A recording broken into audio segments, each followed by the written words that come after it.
High, this is Monalisa from unfiltered life. তোমরা thumbnail দেখে নিশ্চয়ই বুঝেই গেছো যে আজকের ভিডিওটা কি নিয়ে আমি করছি। তো কথা না বাড়িয়ে ভিডিওটা তোমাদের শুরু করছি তোমাদের জন্য। এটা একদম ঠিকই ধরেছো, অলৌকিক একটি ঘটনা নিয়ে এবং সত্য ঘটনা অবলম্বনে। হ্যাঁ, আমরা দীঘাতে গিয়ে ভৌতিক ঘটনার সম্মুখীন হই এবং গায়ে রীতিমতো কাটা দিচ্ছিল, আর সারা শরীর ভারী হয়ে গিয়েছিল, প্রচণ্ড প্রচণ্ড ভয় পেয়ে গিয়েছিলাম। তো শুনতে থাকো কি পরিস্থিতির সম্মুখীন আমরা হয়েছিলাম। অ্যাকচুয়ালি আমার দীঘা জায়গাটা আমাদের খুব ভালো লাগে, আর বাড়ির যেহেতু কাছে খুব সহজেই চলে যাওয়া যায়। তোমরা জানো যে আমার বাজরাংদের রেখে তো বেশি দূর আমি কোথাও যেতে পারি না। অ্যাকচুয়ালি বাজরাংরাও থাকতে পারে না, আর আমাদেরও খুব কষ্ট হয়, আমরাও থাকতে পারি না। তো আর আমার যেহেতু সমুদ্রটা পাহাড়ের থেকেও ভীষণ ভীষণ প্রিয় এবং সমুদ্রে গিয়ে আমি খুব ভালো থাকি। একদিনের জন্য হলেও আমি বছরে একবার সমুদ্রটাকে একটু দেখে আসার চেষ্টা করি। সেই জন্য আমাদের প্রায় প্রতি বছরই একবার করে দীঘা যাওয়া হয়। তো তোমাদের আজকে যে ভিডিওটা করব, এই যে রিসেন্টলি আমরা দীঘা গেলাম, রিসেন্টলি আমরা ভূত দেখিনি, তার আগের কথা বলছি। তো তখন তো আমার চ্যানেল কিছুই ছিল না। তখন আমরা ৩ জনে গেছিলাম। আমি, আমার হাসব্যান্ড এবং আমার মেয়ে। আর তখন আমার বাজরাংদের মধ্যে এতজন ছিলও না। ৩ জন ছিল। পোলো, ওরিও, পপকর্ন, এবং তাদেরকে আমরা ওদের ৩ জনকে আমরা, এখানে একটা ক্রেজ ছিল, সেই ক্রেজে রেখে এসেছিলাম। ওখানেই ওরা থাকতো আমরা কোথাও গেলে। ওই দীঘাই যেতাম আমরা। বেশি দিনের জন্য কোথাও যেতাম না, আর ওরা খুব যত্নও করতো। তো ঘটনাটা বলি তোমাদেরকে।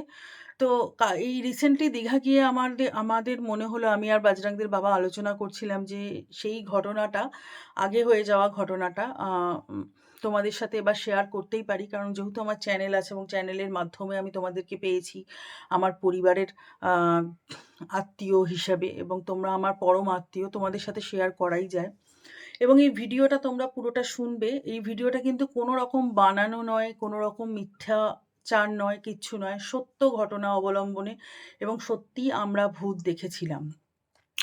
আমরা শুরু করছি এবার আসল ভিডিওটা। আমরা জেনারেলি দীঘায় গেলে ওল্ড দীঘাতেই উঠি।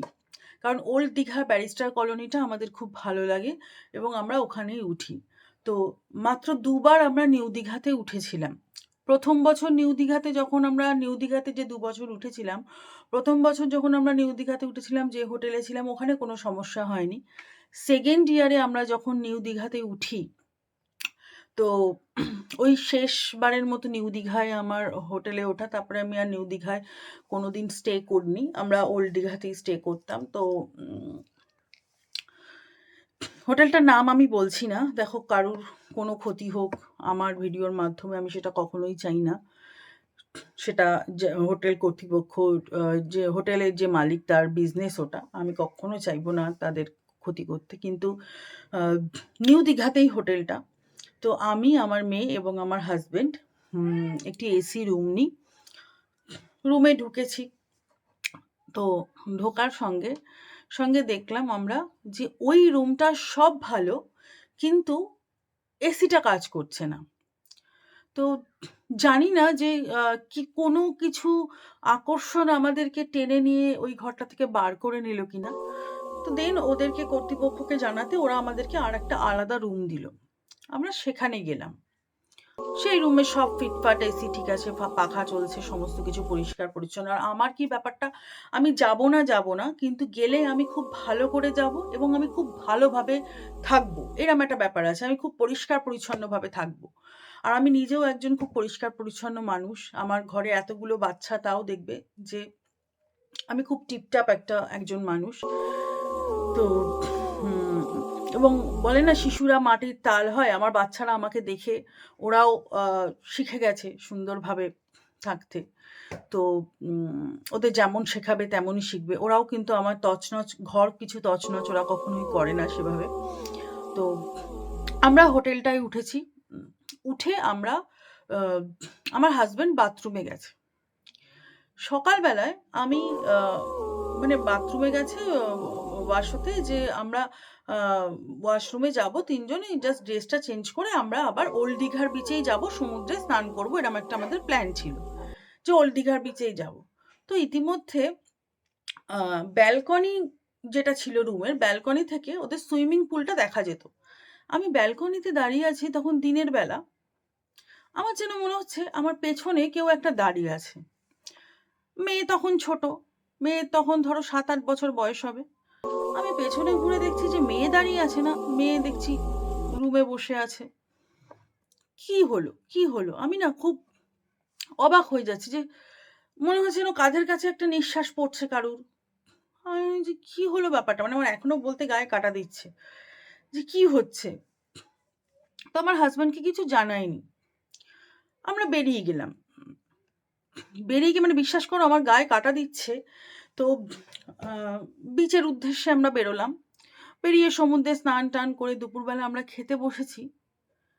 খেতে বসে যে পরিমাণ ভাতটা আমাদেরকে ওখানে দেওয়া হয়েছিল, মানে আমরা যত প্লেট ভাত নিয়েছিলাম বা খাবার নিয়েছিলাম, আমি মুখে খাবারটা দিইনি, কিন্তু দেখছি খাবারটা কমে যাচ্ছে। খাবারটা দেখছি যেন মনে হচ্ছে কমে যাচ্ছে। তখনও না আমি আমার হাসব্যান্ডকে কিছু বলি না। আর এগুলো কিন্তু আমি দেখছি। আমার হাসব্যান্ড যে দেখছে বা ফিল করছে তা নয়। ও যেটা ফিল করেছে সেটা পরে বলছি। আমার মেয়েও কিছু ফিল করেনি, বাট আমি করছি। আর কোনোদিন এত বছর দীঘা গেছি, কোনোদিন আমার এরকম অনুভূতি কোনোদিন আমার হয়নি এরকম অনুভূতি। এত বছর আমরা দীঘা গেছি। কি হলো? কি হলো? আর আমার না কোনো একটা ঘটনা ঘটলে আমার সেটাকে জানতে খুব ইচ্ছা হয় কি হচ্ছে, কি হচ্ছে? তো এরকম করে দুপুরবেলায় আমি ঘুমাচ্ছি। আমার না যেন মনে হচ্ছে আমার পায়ের উপরে কেউ একটা হাত দিয়ে আছে, পায়ের পাতাটাতে। সেটাতেও আমি হট করে চমকে উঠেছি। আমি ঘুমোতে পারলাম না দুপুরবেলা। আমার হাসব্যান্ড বলছে, "কি হলো? ছটফট করছো কেন?" আমি বলছি, "চলো ৩:৩০ ৪টে বাজে, এবার উঠি, বিচে যাবো।" তা বলছে, "চলো উঠি।" তো মেয়েকে রেডি-টেডি করালাম বিচে যাওয়ার উদ্দেশ্যে। বিচে গেলাম। শরীরটা না প্রচণ্ড ভার, যেন আমি হাঁটতে পারছি না, আমি চলতে পারছি না। আমার সারা শরীরটা ভীষণ মানে একটা কষ্ট হচ্ছে, মারাত্মক কষ্ট হচ্ছে। আমাকে মানে ঠেলে মনে হচ্ছে যেন কেউ যেন আমাকে, আমি যত এগোতে চাইছি আমাকে যেন কেউ চেপে ধরে আছে, এরকম একটা আমার ফিলিংস হচ্ছে। তো আমার হাসব্যান্ড বলছে, "কি হয়েছে? তোমার কি শরীর খারাপ লাগছে? ওষুধ খাবে?" কিছু আমি বলছি, "না, চলো আমি ঠিক আছি।" মেয়েও বলছে, "বাবা দেখো মাম্মাম কিরকম একটা করছে।" তো তারপরে বিচে গেলাম। বিচে একটু বসলাম, সমুদ্রের হাওয়া-টাওয়াগুলো খেলাম। এবার যে সমুদ্রকে আমি এত ভালোবাসি, যে বিচে গেলে আমি ঘন্টার পর ঘন্টা সন্ধ্যা থেকে কাটিয়ে দিই, সেই বিচেও আমি ঠিকঠাকভাবে টিকতে পারলাম না। সেই হোটেলে ফিরলাম। এবার হোটেলে ফেরার পর তখন ৭:৩০, না তখন ৮টা ৮:৩০ বাজে রাত্রিবেলা আমরা হোটেলে ফিরে এসছি। ফিরে আমার একটা ফোন এসছে। আর মেয়ে তখন ছোট, তো মেয়ে তখন ফোনে ওই কার্টুন-টার্টুন ওর বাবা চালিয়ে দিয়েছে, দেখছে। স্বাভাবিক, ওর কি করে সময়টা কাটবে। হ্যাঁ, তার আগে বলি সকালবেলা কিন্তু আমরা সুইমিং পুলে ওখানে নেমেও ছিলাম। সুইমিং পুলেও নেমেছি। সুইমিং পুলে নামতেও না আমার যেন কিরকম একটা মনে হচ্ছে যে কিরকম একটা যেন একটা হচ্ছে। তো এবার বিচে যাওয়ার আগে আমরা সুইমিং পুলে একবার নেমেছিলাম। নাকি বিচ থেকে এসেই বোধহয় কিছু একটা হবে করেছিলাম। তো এবারে আমার আ বিকালবেলায় আমার একটা ফোন আসে। ওই 8:30 যখন আমরা ফিরি একটা ফোন আসে। আমার এক দিদি ফোন করে। আমি ফোনটা নিয়ে ব্যালকনিতে যাই যে কথা বলব বলে। আমি ফোনটা রিসিভ করেছি। বিশ্বাস করো আমি ইচ্ছে করে ওখানটায় দাঁড়িয়ে আছি যে না আমি নড়বো না। কি হচ্ছে দেখি। আমি যতক্ষণ ফোনে কথা বলছি, আমার যেন মনে হচ্ছে আমার কাঁধে কেউ এরমভাবে চেপে হাত দিয়ে দাঁড়িয়ে আছে। আমার কাঁধটাতে কেউ চেপে দাঁড়িয়ে আছে এরকমভাবে হাত দিয়ে। আমার গায়ে এখনো কাঁটা দিচ্ছে দেখো। তো আমি তাড়াতাড়ি ফোনটা রেখে আমার দিদিটাকে বললাম, "দিদি আমি ফোনটা রাখছি। আমার একটু শরীরটা খারাপ লাগছে।" আমি না ঘরে এসে বসেছি। আর এসি চলছে ঘরে, এসির সাথে পাখা চলছে। আমি দরদর করে ঘামছি। আমার হাসব্যান্ড বলছে, "কি গো তোমার প্রেশার-টেশার ফল করলো নাকি? তুমি এরকম কেন হচ্ছে তোমার? কি হয়েছে বলো তো তোমার?" আমি বলছি তখন যে, "তোমরা কিছু ফিল করছো?" আমার হাসব্যান্ড বলছে, "না আমি কই কিছু তো ফিল করছি না।" আমি বলছি, "আমার না কিরম একটা অস্বস্তি হচ্ছে। আর পাখাটা বন্ধ করে দাও।" ও বলছে, "কেন? গরম লাগছে, এসির সাথে পাখা চলছে।" আমি বলছি, "না, এই পাখার আওয়াজটা না আমি সহ্য করতে পারছি না। মানে পাখার যে আওয়াজটা, পাখাটা চলছে, আমার না খুব কষ্ট হচ্ছে। পাখার আওয়াজটা আমি সহ্য করতে পারছি না।" আমার গায়ে কাঁটা দিচ্ছে। সিরিয়াসলি। তো উম পাখার আওয়াজটা আমি কিছুতেই সহ্য করতে পারছি না। আমি বলছি, "এসি চলছে চলুক, তুমি পাখাটা বন্ধ করো, পাখাটা বন্ধ করো।" তো আমার হাসব্যান্ড পাখাটা বন্ধ করে দিল। এবার আমরা খাওয়া-দাওয়া করেছি, ডিনার করেছি রাত্তিরে, করে শুয়েছি। আর আমার বরাবরই অভ্যেস আমি ঘরেতেও একটা ছোট আলো জ্বালিয়ে রাত্রিবেলা শুই। হোটেলেও দেখেছো যে সিলিংয়ে অনেক আলো থাকে, ওদের ওই ফলস সিলিং যেটাকে বলে। আলো দিয়ে করা থাকে। তো সবকটা আলো বন্ধ করে একটা আলো জাস্ট জ্বালিয়ে রেখেছিলাম। আমার না ঘুম হচ্ছে না কিছুতেই। তো এবার আমার হাসব্যান্ড বলছে, "তোমার কি শরীর খারাপ হচ্ছে?" আমি বলছি যে, "না, আমার শরীর খারাপ হচ্ছে না।" "তা কি হচ্ছে সেটা আমাকে বলো।" আমি বলছি, "কিছুই হচ্ছে না।" বলে এবার ওরা ঘুমিয়ে পড়েছে। স্বাভাবিক, সকাল থেকে জার্নি হয়েছে, মেয়ের হয়েছে, আমার বরের হয়েছে, ও ঘুমিয়ে পড়েছে। আমিও ঘুমিয়ে পড়েছি হঠাৎ। ঘুমিয়ে পড়ে আমার হঠাৎ না ঘুমের মধ্যে আমি আমি ঘুমাচ্ছি, কিন্তু আমি বুঝতে পারছি আমার ঘুমটা খুব পাতলা হচ্ছে। মানে আমি না হট করে চোখটা খুললাম ঘুমের মধ্যে। এটা কিন্তু আমি যে কোনো স্বপ্ন দেখেছি বা কিছু তা নয়। আমার পরিষ্কার মনে আছে আমি ঘুমের মধ্যে হট করে চোখটা খুললাম। খুলে দেখছি আমি যদি হোটেলের খাটে ওইদিকে মাথা দিয়ে থাকি, আমার পায়ের কাছে দেখছি একজন বসে, একটা পুরো ছায়া বসে, এবং চুলটা এরকম এলোমেলো করে খোলা আর মাথাটা নিচু করে এরকম বসে। আর আমি মুখ দেখতে পাইনি তার। আমি কিন্তু তার মুখ দেখতে পাইনি। কিন্তু আমি বুঝতে পারছি কেউ একটা বসে আমার পায়ের কাছে। মারাত্মক ভয় লেগে গেছে রাত্তিরে। তখন চেঁচিয়ে উঠেছি আমি। আমার হাসব্যান্ড বলছে, "কি হয়েছে তোমার? চেঁচালে কেন?" আমি বলছি, "তুমি লাইট জ্বালাও। তুমি সব লাইট জ্বালাও। দেখো আমার গা ভর্তি কাঁটা দিচ্ছে।" আমি বলছি যে, "তুমি সব কটা লাইট জ্বালাও। আমি এখানে আর এক মুহূর্ত থাকবো না।" ও বলছে, "এক মুহূর্ত থাকবো না। এখন ভোর ৩টে বাজে, তুমি কোথায় যাবে? সকালবেলা না হলে আমাদের বাসের টিকিট কাটা আছে 11:30টার সময়।" আমি বলছি, "তুমি লাইট জ্বালাও, আমি ঘুমাবো না।" আর আমি ঘেমে মানে একাক্কার অবস্থা। আমার হাসব্যান্ড আমাকে জল-টল দিল। আমি মেয়ে ঘুমিয়ে পড়েছে, আর মেয়েকে তো আমি বলতে পারছি না, ভয় পাবে। তখন আমি আমার হাসব্যান্ডকে বলছি, "জানো আমি সকাল থেকে না এরকম আমার একটা ফিলিংস হচ্ছে। সকাল থেকে আমি এটা ফিল করছি। আমার প্রচণ্ড ভয় ভয় করছে। তুমি আমাকে একটুখানি অন্য কোথাও আ উম অন্য কোনো হোটেলে নিয়ে চলো।" ওর বাবা বলছে যে, "অন্য কোনো হোটেলে কালকে আমাদের চেক আউট।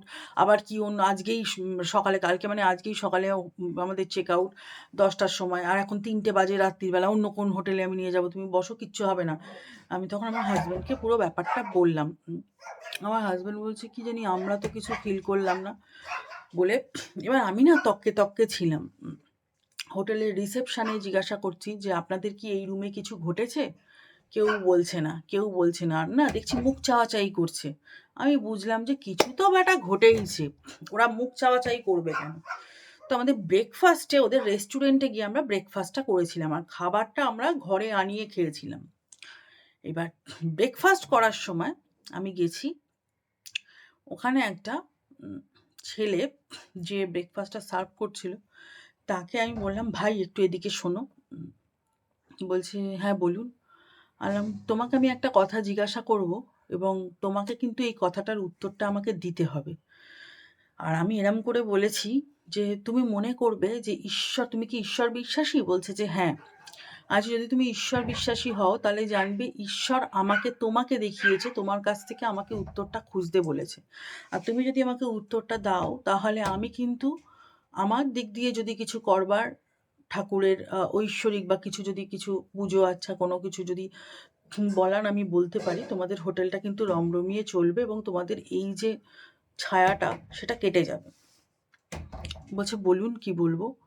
আমি বলছি, রুম রুম নাম্বারটা বললাম। আমি বলছি, "অমুক রুমে কি কিছু ঘটেছিল?" সেটা দেখি চুপ করে দাঁড়িয়ে আছে। আমি বলছি, "তুমি কিন্তু আমাকে বলবে। আর যদি না বলো, তাহলে কিন্তু আমি অন্য ব্যবস্থা নিতে বাধ্য হব। কারণ এখানে কিছু একটা হয়েছিল, এবং তোমরা চেপে যাচ্ছ পার্টিটাতে ঢোকে, পার্টিকে তোমরা ইনসিস্ট করছো ওই রুমটা ইউজ করার জন্য। সত্যি করে বলো, কি হয়েছে?" তখন বলছে যে, "দিদি, আমাদের এখানে একজন সুইপার ছিলেন। আপনি কাউকে বলবেন না ঘটনাটা। সুইপার যিনি ছিলেন, তিনি আর তার ওয়াইফ দুজনেই এই হোটেলে সুইপার ছিলেন। তার ওয়াইফ ফের কোনো একটা ঝামেলা হয় সুইপারের সাথে, মানে ওনার হাজব্যান্ডের সাথে ঝামেলা হয়। তো রুম পরিষ্কার করতে করতে ওই ওনার ওয়াইফ, মানে তিনিও সুইপার ছিলেন, ওই রুমে ফ্যানে হ্যাং করে এবং মারা যান, সুইসাইড করে। এটা শোনার পর আমি ব্রেকফাস্ট করব কি, দেখো আমার গায়ে কাটা দিচ্ছে। আমার না মানে মনে হচ্ছে আমার বডি ওয়েট যতটা, তার বোধহয় ডাবল ওয়েট হয়ে গেছে। আমার শরীরে কেউ একজন রয়ে গেছে, আমি কিছুতেই তাকে বার করতে পারছি না। আর অসহ্য কষ্ট হচ্ছে শরীরের মধ্যে, বুকের মধ্যে মনে হচ্ছে ধাড়াম ধাড়াম ধাড়াম ধাড়াম করে কেউ একটা হাতুড়ি পেটাচ্ছে।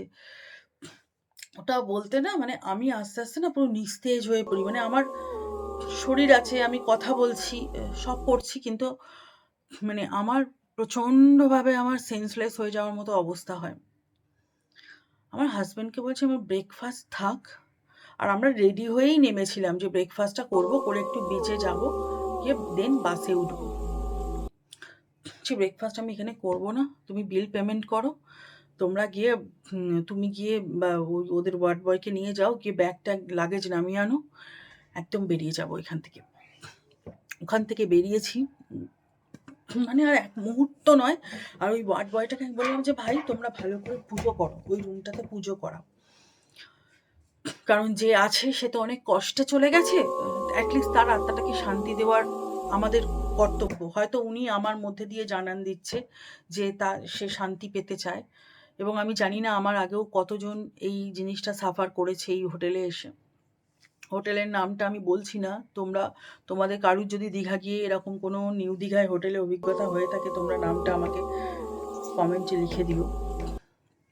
দিয়ে আমরা একটা টোটো ধরে বেরিয়ে পড়ি, বেরিয়ে আমরা যাই হচ্ছে ওল্ড দীঘা বিচে, কারণ ওখান থেকে আমরা বাস ধরবো।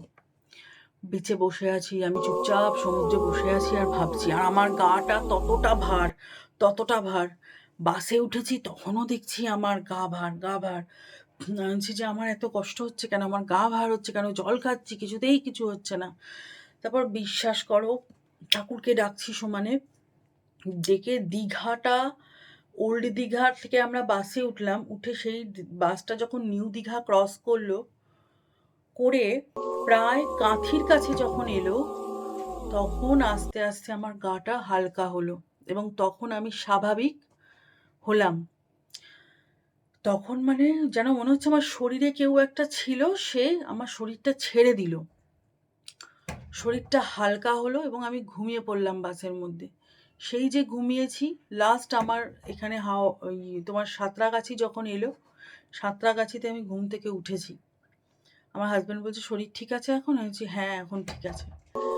ওই ধন্য তারপর থেকে আমি আমার অ্যাকচুয়ালি ওল্ড দীঘায় আমি আমার কিছু চেনা হোটেল আছে, সেই হোটেলেই আমি উঠি, এবং ভালো হোটেল সেগুলো। নিউ দীঘাতেও এটা ভালো হোটেলই ছিল, খুব নামকরা হোটেল যে হোটেলটার কথা আমি বলছি। বাট ওই নমস্য নম আমি আর কোনোদিন নিউ দীঘাতে থাকিও নি, নিউ দীঘাতে কোনো হোটেলে উঠিও নি, নিউ দীঘাতে আমি যাইও নি। নিউ দীঘার প্রতি আমার একটা যে ভীতি জন্মে গেছে, আমি আর নিউ দীঘায় যাইনি। তো এই ছিল সত্য ঘটনা এবং অলৌকিক ঘটনা আমার যেটা হয়েছে, আমি তোমাদেরকে জানালাম। তোমরা যদি এরকম অলৌকিক ঘটনার সম্মুখীন হও তাহলে আমাকে জানাতে পারো কমেন্ট সেকশানে। তো এই আর কি, সবাই যখন বেড়াতে যাবে অ্যাটলিস্ট রুমে যদি এরকম কিছু দেখো, আমার মনে হয় দেন অ্যান্ড দেয়ার সেই রুমটা চেঞ্জ করা হোটেল কর্তৃপক্ষকে বলে উচিত। কারণ দেখো একটা কিছু তো কাজ করে, একটা কোনো শক্তি তো কাজ করেই, কারণ সেটার জন্য আমাদের শারীরিক অবস্থাটা আরও খারাপ হয়। তো এই আর কি, ঘটনাটা শেয়ার করলাম। তোমাদের যদি নিজেদের কিছু এরকম মনে হয় যে নিজেদেরও কোনো অভিজ্ঞতার সম্মুখীন তোমরা হয়েছো, তাহলে প্লিজ আমাকে জানিও। ভালো থেকো, সুস্থ থেকো, আনন্দে থেকো।